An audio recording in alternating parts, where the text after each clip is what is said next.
Hi, I'm Erika Del Sordo. Welcome to today's Talk with Erika. Thank you for joining me, and thank you for subscribing to my YouTube channel and audio podcasts. Please like and comment on your favorite episodes, and remember, any links mentioned in the show will be found in the info section. Today with me, the famous Ron Magill. If you live in South Florida, you know who I'm talking about, and you love him. If you don't know Ron, you're about to, and you're going to love him too. Ron's worked with wildlife for more than 40 years. He's Zoo Miami's Communications and Media Relations Director and Nikon Ambassador USA.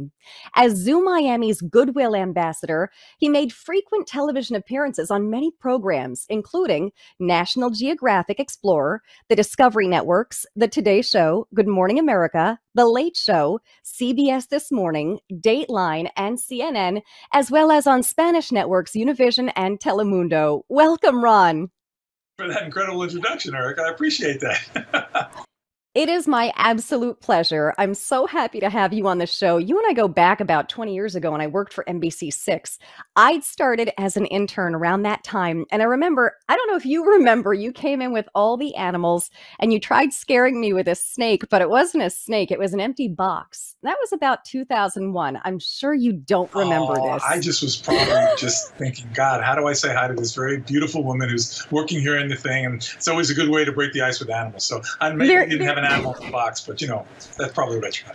Well, thank you. I want to mention that you have a beautiful family. Your wife is stunning. You have two wonderful children, and you do so much for South Florida. Well, I'm very lucky. I am married to a goddess of a woman who ironically, I met her when I got bitten by a crocodile pretty badly, and I had to be rushed to the hospital for surgery. And she was part of my physical therapy team over 32 years ago. And that's how I met my wife. And the great thing is now I get physical therapy for free. So it's wonderful. And then, I have two beautiful children. I have a daughter who's, she's 25. She lives in Spain, works in Spain. And then my son is 28, and he's doing a great job working for the Rick Murphy Fishing Show, doing fishing documentaries for Discovery and Fox Network. So, yeah, I've been very, very fortunate. See what I mean? You've done well. Well, my kids have done well, thanks to my wife, who they fortunately take after her, not me. Oh, well, I think they're a good combo of both of you, Ron. You have a ton of accomplishments that I want to talk about. But first, how hot is it down there in sunny South Florida? It's pretty good. I mean, the animals we have here, Eric, are basically animals that are found in this type of climate. We don't have polar bears or penguins or, any of the temperate animals here. Our animals are basically equatorial animals from Africa, Asia, Central and South America. So they're used to this heat and humidity. This is what they thrive in. It's a little more uncomfortable for us sometimes, but actually, right now, it's not been too bad. I mean, I'm waiting for the days of August and September, which are the brutal ones. Oh my gosh, I'm sure. And you've bonded with the animals. You post on social media often talking about the birth of animals and the death of animals. And I'm sure that's very hard and heartbreaking to have known these animals since birth. It is difficult, Erika. I mean, I've got to be honest with you. The rewards are overwhelming. I'm blessed every day. There's no single day that is exactly like another day here at the zoo. But the fact is that, our human lifespan, generally speaking, is longer than most of the animals that reside with us here. So though I've seen animals born, unfortunately, I've seen them live out their lives. I've seen them have babies of their own, and I've seen them pass away. And it can be very, very difficult. I'm not going to lie to you. There are some animals more than others, of course, that really hit home. For me, animals that I've worked with here, now I've been here at the zoo over 41 years. And, there are a couple of animals here that are still here from the first day that I worked here. But there are others that I've seen born, I've seen arrive, and I've seen pass away. And, it really is like losing a family member. I'm not going to lie to you. We're always told working in the zoo field, listen, don't get attached to the animals you're working with. It's very easy to say. It's a lot harder to do. The fact of the matter is, I think human nature is when you work with an animal every day, when you're feeding it, when you're caring for it, you see it go through its ups and downs, it becomes like a family member. And you probably have animals older than me. But you're still a young person, Erika. Please, we've got a tortoise here that's probably close to 100 years old. Woo! Yeah. Our elephant, our elephant Dollop, our big elephant who was here when I arrived, he's 53 now, 54. We've got a couple of chimps that are over 50 years old. So, yeah, we have several animals that have eclipsed that half-century mark. Wow, that's really incredible. Oh my goodness. That's awesome to be bonded with them. Okay, so you have written and produced many wildlife articles and award winning photographs that have appeared in publications and galleries around the world. Where would that be? Where have you traveled to? Talk to me about your worldly travels at this point. Erika, I'm a kid who was born in a small apartment in New York City. My father was a Cuban immigrant who only had a formal third grade education. Having said that, he was still the smartest man I ever knew. We come from a very blue-collar, hardworking family.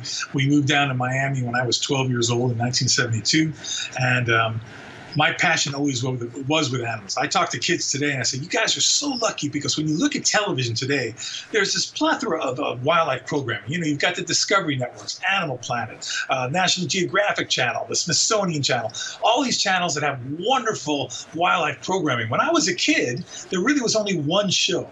It was on every Sunday night, right before the Wonderful World of Disney. It was called Mutual of Omaha's Wild Kingdom. And I watched that show. That was my church. That was my religion, watching that show. And I dreamed about seeing those things that at the time I only saw on a little 12-inch black and white television set, which is all we had for the entire house. One little 12-inch black and white television set, that had the little periscope antenna that broke after the third week we owned the TV, and we had to use a coat hanger in there to get better reception. But I'd watch those programs in black and white. I'd look at these animals around the world, and I'd think to myself, what must it be like to see these animals in person, to be in these places? Fast forward to today, I've been to Africa over 50 times. I've been to the tropical forests of Central and South America over 100 times. I've gone swimming with sea lions in the Galapagos Islands. I've tracked polar bears in the Arctic. I've, photographed penguins in the Antarctic. I've done things that I never dreamed in my life I would do. And this has opened a world to me that is beyond description. I tell everybody that if I were to die tomorrow, no one should shed a tear for me, because what I have been able to experience in the last 40 years of my life are several lifetimes worth of just dreams come true. And traveling, seeing the animals of Africa, tracking a tiger through the forests of Asia on foot. I mean, I remember seeing my first wild tiger. I was looking with my guide, and we're on foot without any types of weapons. And he points there, and I look at this just stalk of bamboo, and I didn't see anything. And then all of a sudden, your eyes kind of focused, and there was a tiger looking at us through the bamboo. He looked at us, and then he just ran away. But I mean, listen, my favorite saying in the world is a saying that goes, life is not measured by the number of breaths that you take. It's measured by the number of times your breath is taken away. And I have had so many breathtaking experiences in my life, from spotting a tiger on foot to being shoulder to shoulder with a mountain gorilla in the volcanoes of Rwanda, to swimming with a killer whale off of the Galapagos Islands. I can't believe the things I've been able to do. And to this day, it never, ever gets old. Oh, I'm sure. And I love how you describe your experiences because I feel like you're so descript. I feel like I'm there with you. And that's what I love about listening to you, whether you're in the news or right here on my podcast. That's what I love when you describe your experiences. I feel like I'm right there with you. I feel like I've experienced it too now. Well, I appreciate that, Erika. My job, listen, I came to work here at the zoo over 40 years ago, not to work for an attraction. My passion has always been about conservation of wildlife in the wild where it belongs. It may sound a little strange to some people when I tell them that, in a perfect world, we wouldn't need any zoos. Unfortunately, we don't live in a perfect world. The world we live in today, there's less and less wild for animals to exist in the wild. The zoos provide important windows into that wild of wildlife that plant a seed. I'm here today because my mom brought me to the Bronx Zoo as a little kid. We go on the train, get off the train, and go to the Bronx Zoo. And there's something that happens when you look at a live animal eye to eye. There's a connection there. It's different than looking at a photograph, looking at a television show, or whatever. When you look at an animal eye to eye, something happens there. So zoos have an obligation to plant that seed, but also to protect the animals in the wild. I would never, ever approve of taking an animal out of the wild and putting it in captivity, unless it's a last-ditch effort to save that particular animal's life or to save the species that it represents. But I am not a fan ever of taking animals out of the wild and putting them on display just to do so. So it sounds counterproductive for what I do in life, but that's a feeling I have, and that's my passion, is preserve these animals in the wild where they belong, to make sure, I'm full of old sayings, but another old saying that's a very favorite saying of mine is that we've not inherited this earth from our parents, we're borrowing it from our children. We have a moral obligation to leave this world as good or better than when we found it for our kids and their kids after that. And that's my passion. That's really what I want to do. So being able to travel, I think it's important to be a good storyteller. We've got to engage people. You know, another old saying, please don't yell at me for all my sayings, but there's another old saying that says, in the end, we protect what we love what we understand, and we understand what we're taught. I feel it's my obligation, my responsibility to help teach people how beautiful and wonderful wildlife is so that they will learn to love it and want to protect it. And you do that incredibly well. I was going to say, other than Zoo Miami and the Zoo Miami Foundation, you also work with several children's charities, including the Make-A-Wish Foundation. So how often do you work with that particular foundation? I mean, you're instilling into children at an early age the same passion that you experienced at the Bronx Zoo. By the way, I've been to that Bronx Zoo and I love the polar bears. Yeah, they do an incredible job. And really, the Bronx Zoo, which is the Wildlife Conservation Society, they do more for conservation in the wild than any other zoo in the country. They are really the bar that's set for all zoos to try to reach on putting money actually in the field to protect those animals. But for me, yes, you know, I work with the Make-A-Wish Foundation. It's certainly one of my favorite charities. And for me, Erika, I've got to be honest with you, it's incredibly flattering when I get a call from the folks at Make-A-Wish that say, you know, we have a wish child whose wish is to meet you. I mean, I pinch myself to think some child would want to meet me. You know, I still can't get a grip on that kind of stuff, but I am so flattered by it. And when these kids come and they meet me, to see a smile on their face, and Erika, I've got to tell you, it's not easy because many of these children that I have taken around have since passed on. And for me, it is such a heart-wrenching experience. It's a bittersweet experience, but I can't tell you how many parents have told me that was the last time their kid really smiled, really had a good time. You know, when I could bring a child who's gone through so many rounds of chemotherapy or all kinds of, you know, very debilitating treatments and life-saving measures in front of a giraffe.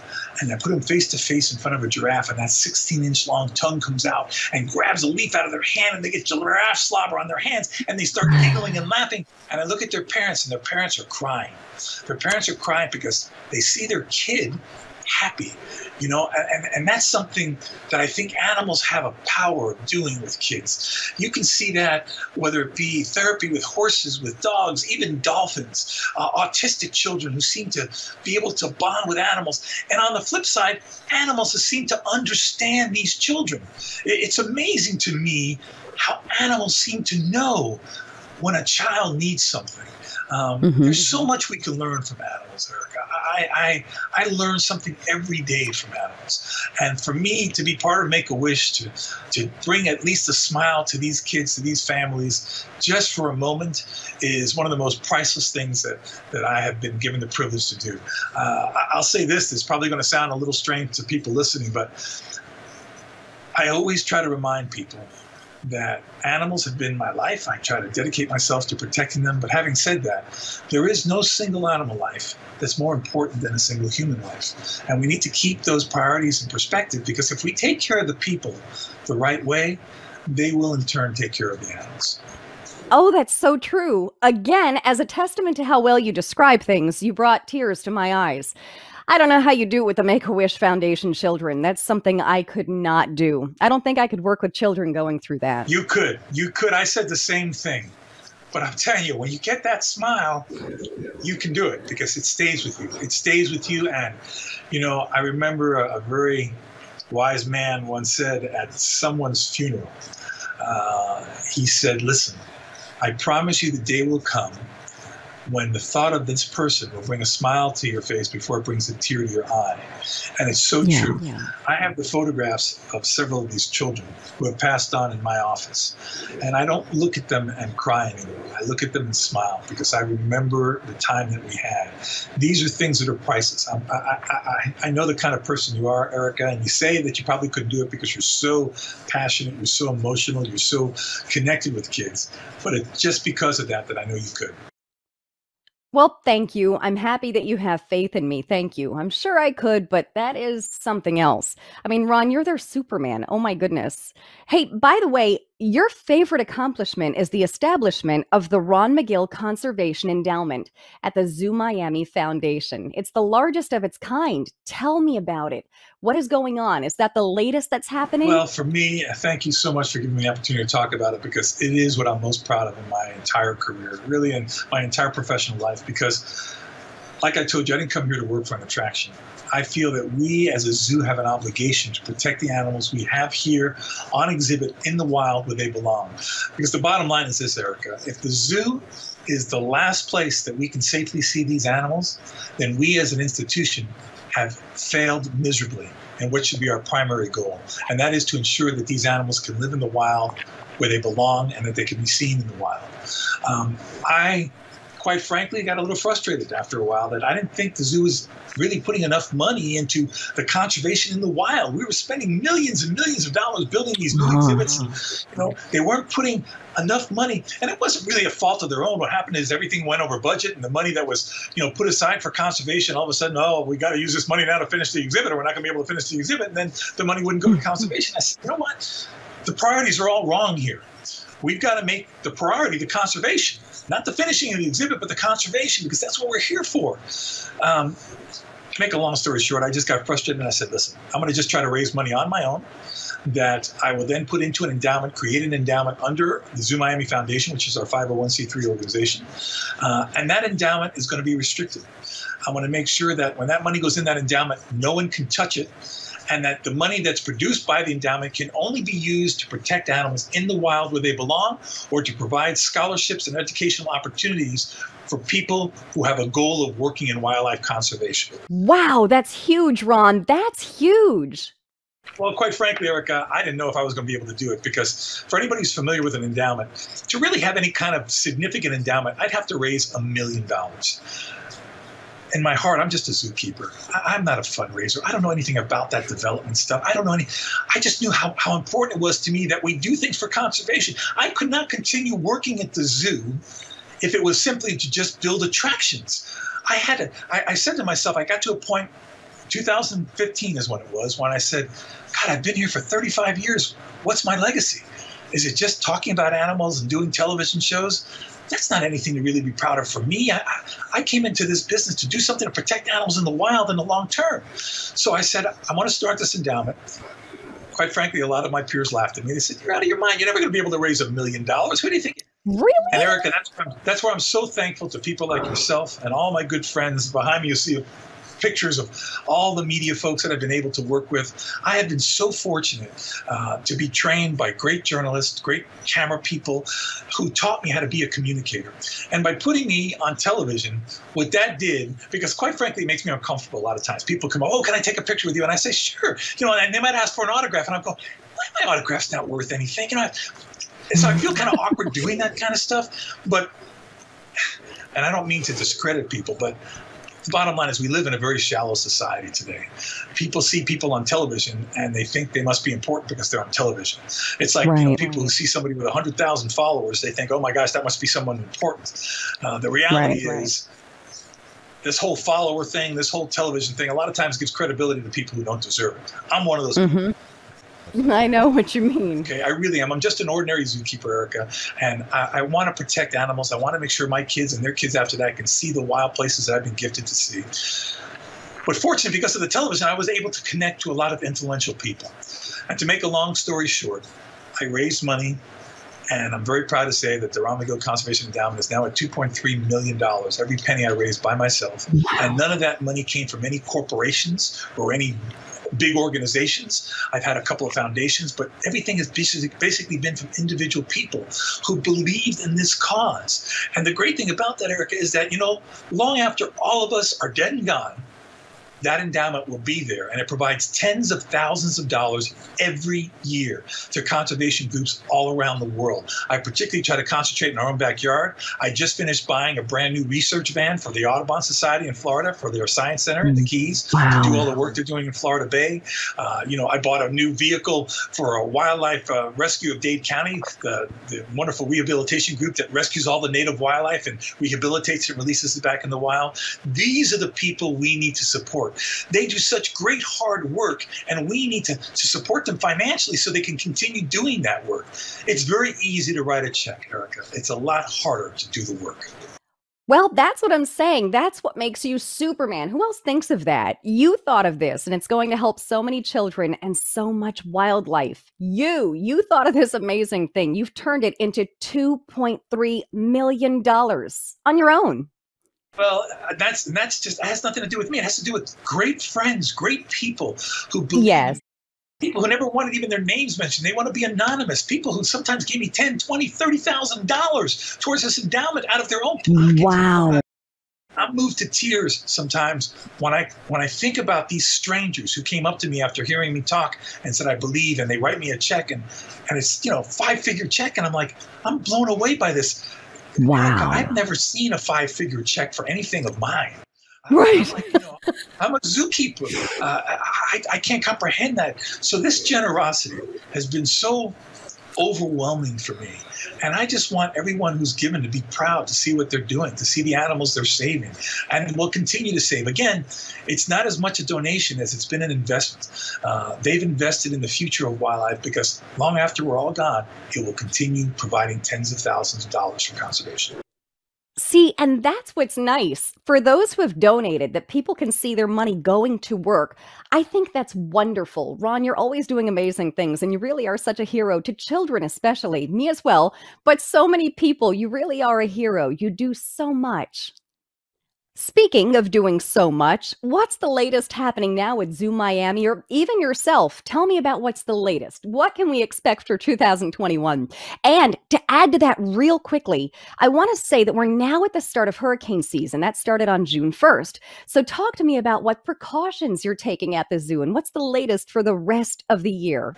Well, the latest happening right now is we've recently opened our Conservation Action Center, which is really, to me, one of the best exhibits we have here, because what it does is it shows people what you can do in your own backyard, in your own house, to protect wildlife. It also shows what the zoo is doing to protect wildlife, some of the projects we're involved with around the world in conservation. But the key thing is to make people understand that we're all connected.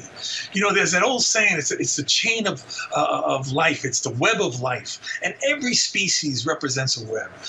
This exhibit, what it does is it takes you through that. It makes you understand that, whether it's the bees that pollinate the fruits and the vegetables that feed us, whether it's the coral reefs that protect our shores against things like hurricanes, whether it's the rainforests that, provide the oxygen that we breathe or the medicines that we use.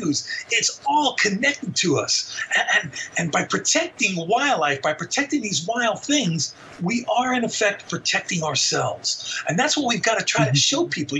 It's not to beat them over the head with stuff. It's not to make them feel guilty. It's to make them understand that the quality of life of animals is directly reflective of a quality of life for ourselves. If animals don't make it, we're not going to make it.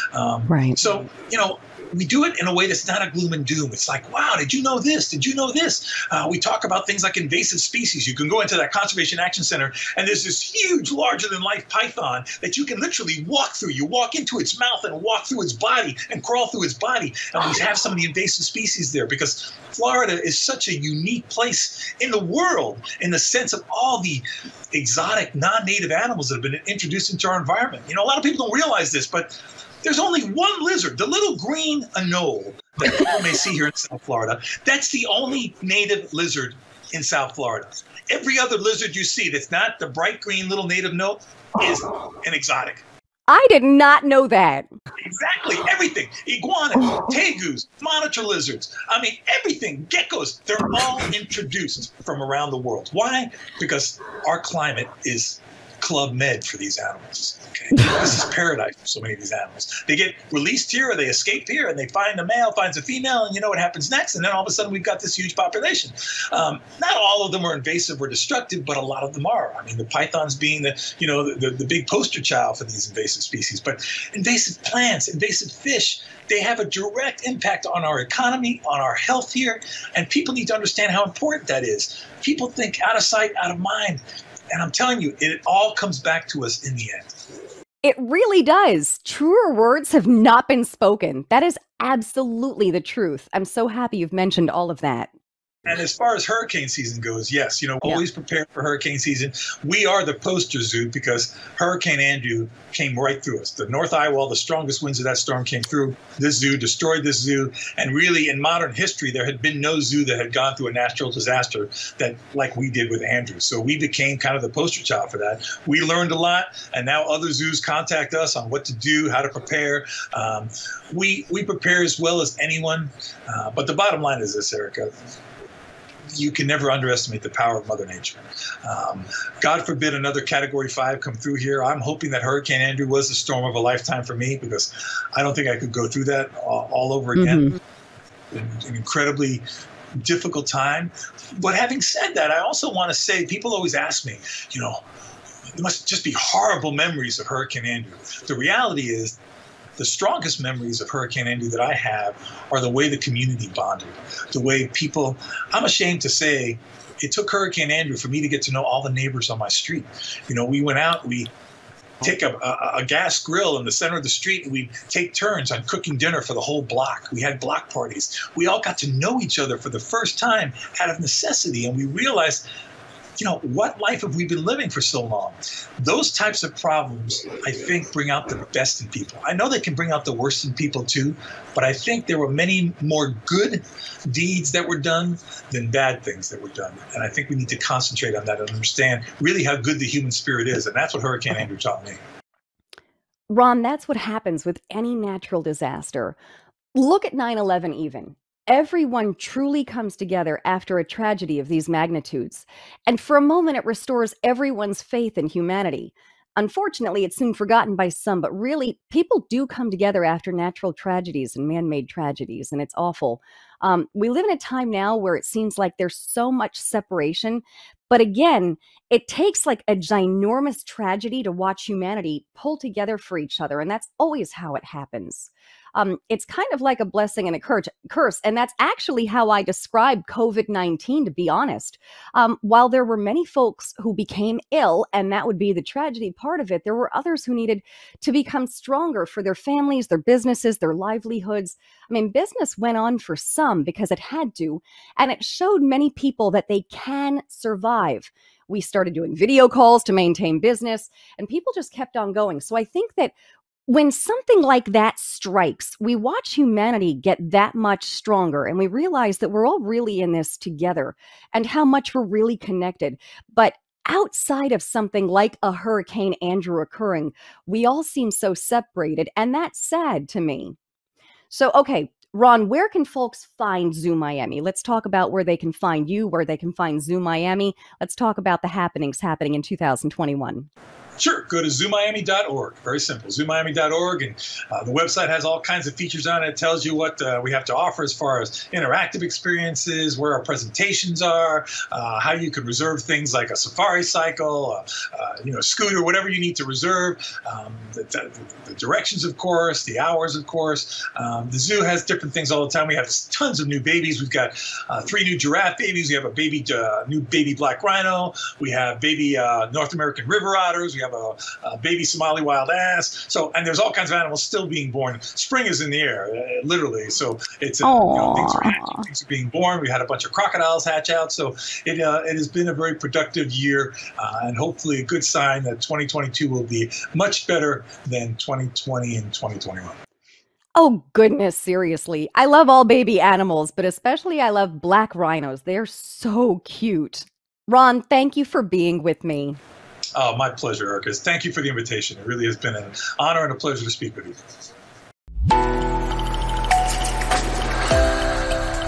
Thanks for listening to Today's Talk with Erika. Join me next week for another discussion with the experts who help make life easier. Please visit my website, erikadelsordo.com, where you'll find all of my social media platforms and more. And be sure to subscribe to my YouTube channel. Once again, thanks for listening.